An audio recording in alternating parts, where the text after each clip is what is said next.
અમારે અહીંયા અક્ષરધામ રિસોર્ટેથી પ્રદીપભાઈ મને ગામમાં લઈ જાય છે. આ ગામમાં જવાનો રસ્તો છે કહેવામાં આવે છે. અહીંથી પણ એ બધું જંગલ જ આમ નજારો દેખાય છે અને બહુ સરસ મજાનું એમ સનસેટ પોઈન્ટ જ જોઈ લો એવું બધું દેખાય. સૂર્યાસ્તનો ટાણું છે બાજુ જાય છે અને આપણે આ રસ્તો જઈએ બોરવાવ ગામથી તાલાળા બાજુ. આ બોરવાવ ગામ થઈને જવાનું ને, બોરવાવ ગામ થઈને જવાનું. ઓકે પ્રદીપભાઈ કે જ્યાં અજરાજ લુણેશ્વર મહાદેવની સાક્ષાત્કાર છે.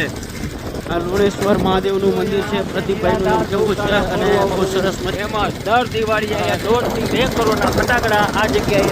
આ નિરાધાર ગૌશાળા છે. પ્રદીપભાઈનું કહેવાનું છે ગૌશાળા બહુ મોટી છે એ ગૌશાળા છે. અને આ બોરવાવ ગામની અંદર એન્ટર થઈ ગયા છે. બાઇક લઈને છીએ એટલે થોડોક અવાજ આવશે પણ ગાઈસ થોડુંક કમ્ફર્ટ કરજો. આ બોરવાવ ગામની અંદર અમે નજારો થઈ ગયા છીએ. આ બોરવાવ ગામનો